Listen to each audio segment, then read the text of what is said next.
আমরা নিজের ব্যাপারে বিভিন্ন সাফাই গাই আর অন্যের ব্যাপারে যত খোঁচাখুচি করে তার দোষ বাইর করা যায়, চিত্র অন্বেষণ করা যায়, সেই চরিত্র আমাদের মধ্যে আছে না নাই? তো আল্লাহ তাআলা সেটাও নিষেধ করেছেন। এরপর আল্লাহ তাআলা আরো নিষেধ করেছেন 3 নম্বরে, ওয়ালা তাজাসসু, তোমরা এক অন্যের পেছনে স্পাইগিরি করো না। স্পাইগিরি করো না, তোমরা একে অন্যের সাথে গোয়েন্দাগিরি করো না।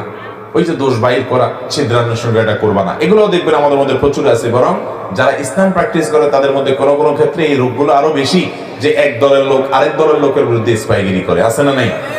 এক দলের লোক আরেক দলের লোকের দোষ বাইর করার জন্য টর্চ লাইট দিয়ে নেমে যায়, আছে না নাই? ভাইরা আমার, এরপর আল্লাহ তাআলা বলেছেন চতুর্থত, ওয়ালা ইয়াগতাব বা'দুকুম বা'দা, তোমাদের কেউ যেন কারোর গীবত না করে। এই গীবতটা এখন আর গীবত নাই, গীবত এখন ঘি ভাত হয়ে গেছে। গীবত এখন কি হয়ে গেছে? ঘি ভাত হয়ে গেছে। দুইজন একত্র হলে 3 নম্বর জনকে নিয়ে যদি আলাপ আলোচনা না করা হয়, তার দোষ ত্রুটিগুলোকে রসিয়ে রসিয়ে, মজা করে করে, হেসে হেসে, আনন্দ করে যদি চর্চা না করি, আমাদের মজলিসটাই পানসে পানসে লাগে।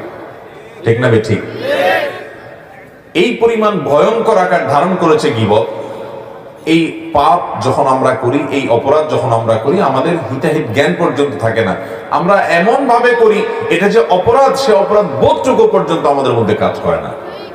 ভাইরা আমার, গীবতের অপরাধ সকাল থেকে রাত পর্যন্ত সারাদিনে কতবার হয় আপনার, আপনি যদি হিসাব করেন তো দিন শেষে আপনি অবাক হয়ে যাবেন।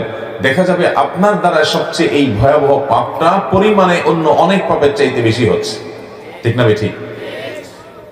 আপনি যদি কোনো গীবত না করেন, দুজন তৃতীয় কাউকে নিয়ে সমালোচনা করছেন, ওখানে বসে আপনি রসিয়ে রসিয়ে সে মজা শুনছেন।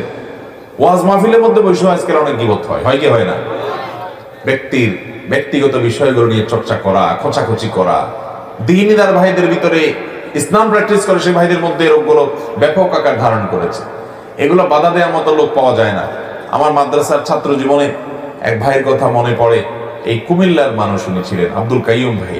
কোথায় আছেন জানি না, সেই ছাত্র জীবনে হাটাজারিতে যখন পড়ি তখন ছিলেন।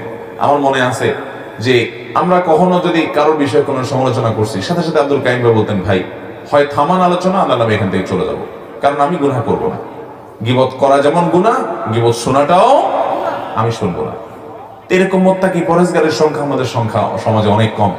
এই হিম্মত আমাদেরকে করতে হবে যে আমি গীবত করবো না, গীবত শুনবো না। অনেকে গীবত করার সময় শয়তান তাকে একটা যুক্তি তুলে দেয়। দেখবেন আপনি যদি বলেন যে ভাই এটা তো গীবত হয়ে যাচ্ছে, থাক আমরা এটা না করি, এটা যদি বলেন তো সাথে সাথে দেখবেন শয়তান ওই লোকটার কাছে একটা লজিক ধরায় দেয়, একটা যুক্তি ধরায় দেয়। কি শয়তান বলে যে